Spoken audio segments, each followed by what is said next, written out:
Welcome back, gamers. In this video, we're going to teach you how to master Mad Maggie in Apex Legends Season 19.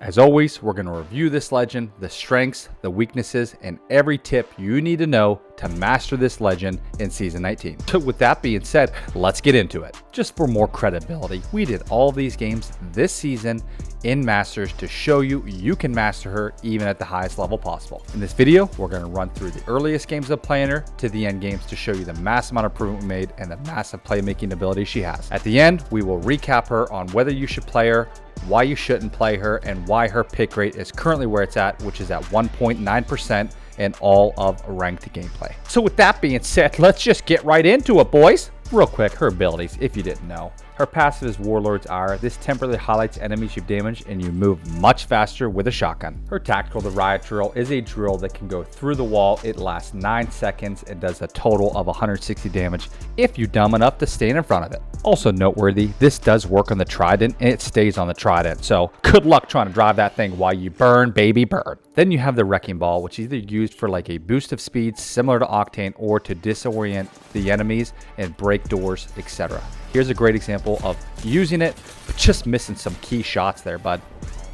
So listen, if you love playing new legends, you want to learn how to play them at a higher level, we are doing a legend review for every single legend in Season 19 at the Masters level, letting you know they definitely will work at the lower ranks. We've already finished Caustic, Newcastle, and Bangalore. You can see those videos. I'll put them on the screen here. We're trying to keep Apex alive, keep more people engaged. Please hit that like and subscribe button, share this with anyone you know, and drop me a comment. Which legend needs to be next? Let's start off with her tactical. This thing is incredible, really for multiple reasons. I found it mostly useful when people were in buildings to try to get them out, but I also found it incredibly useful for stopping people from healing. You'll watch in this clip, we down a guy, we kind of continue moving around, and then again, we got the door shut here, so the best opportunity here, drill through this wall, stop the res from happening, and finish this fight.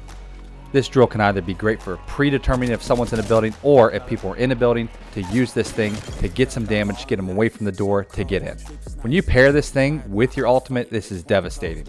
Here's another great example with a team pushing pretty aggressively. I used this drill right there on the box to stop them from pushing through. This gives our team time to recover and time for our teammate to get up the zip line. Obviously, we set on these challenges. We really want to make sure we get a kill with every type of tactical and or ultimate just to show you how easy and quick and beneficial it is. In this fight here, I really am focused on two different individuals. We have a team on the right and a team on the left, and so I'm just going to use my drill to stop this team on the left from coming, but luckily enough, this drill ends up downing somebody. So now I've isolated that team entirely, and I can finish this guy on the right. Again, we'll get into the speed buff of the shotgun here shortly, but this play was made purely off of using those two abilities at the same time. Again, when I sit on these legend reviews, I don't play these legends until they happen, and I will tell you, her drill seemed to be so much more beneficial than I had expected. Outside of the damage alone, you do get the small snare that comes with it. This clip right here is just kind of an example of just barely ticking them with it and then slowing them a little bit and throwing their aim off. So again, the tactical is phenomenal to use either aggressively and or passively to keep people from pushing, but this thing is a big deal to use. Rate it one of the top tacticals that's underused. There's not a whole lot to say about her passive other than the fact that it does highlight some individuals when you do damage to them, which is neat. Again, think of it as a mini bloodhound scan. I wouldn't say that that is super helpful. 90% of the time, it's just too quick to benefit you long term. Again, you don't know a second later where they are. I will say, however, the speed buff with the shotgun is absolutely phenomenal. You feel like you move a little bit quicker. The guns, to be fair, feel like they shoot even a little bit more smooth for her.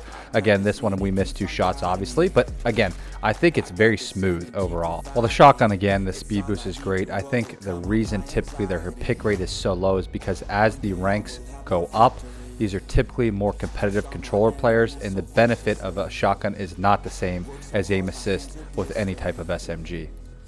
So across the lower ranks, you'll see Maggie played a little bit more, maybe at a less high skill level, but at the higher skill level, there's just not a benefit to be using her passive in that way. So there are a whole lot better options overall to use. So listen, sometimes you may need to play her, but don't use the shotgun. Again, at the end, we'll go through where we believe she fits on every tier platform for both rank and for pubs.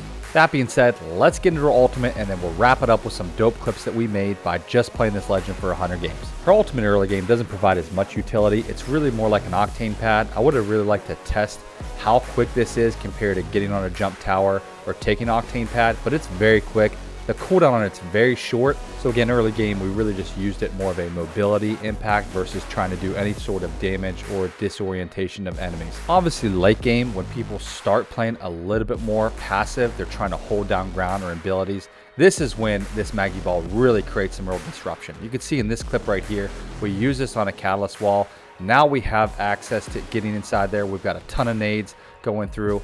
Again, this thing can do a ton of damage. More or less, most of the time, it was really just used to gain entrance instead of throwing nades. It's very quick. And if you get a chance to knock someone, you got the opportunity to push on through. I'll tell you more than likely, this thing was never really good trying to use it right in front of someone. That takes too long. More than likely you're going to miss. So again, this needs to be used more for buildings or more for speed. So honestly, take it from me, do not use this thing when someone's standing in front of you. I don't know why I thought this thing would hit you and slow you down completely. It doesn't seem like my enemies had any effect on it, so don't do it. Also, you got to be careful using things inside. Sometimes this thing's a disaster. Look at this thing. Oh, what a nightmare. On top of that, like I said, I always do like to try to get a kill with the ultimate. This one came just a couple of games in, so it is pretty juicy. It's fun to look at. They blow up in the air, so, you know, enjoy that as well. As always, we like to rank these legends. They're listed above. Ranked, probably not the best legend overall to play. There's better options. Still think she's playable, but not one of the best options currently. If you're playing casually, there's a ton of mechanics that are super fun to play. I would recommend this for a new person that's just playing with maybe lower level players. Really fun to play. And playmaking, we're going to go ahead and give a C here because I think along with the ball and drill, there are a whole lot of abilities that you can help shift the fights in your team's favor. Again, the ball being super useful to close distance or gain entrance into a building, along with her drill allowing you to either push someone out or down an enemy you've done a ton of damage to that intends on hiding behind a rock. With that being said, listen, I appreciate you watching this video. We're going to do the rest of the legend reviews. If you've made it this far, simply put a comment below which legend you want to see next. I know the game is struggling for the casual and the competitive viewer base. We want to keep creating these videos, letting you know that if you just take time trying to play one legend for 100 games, this will create a new sense of enjoyment for the game. With that being said, I'll see you next Sunday. Don't forget that notification button to make sure you are alerted every time we post a new video. Until then, friends,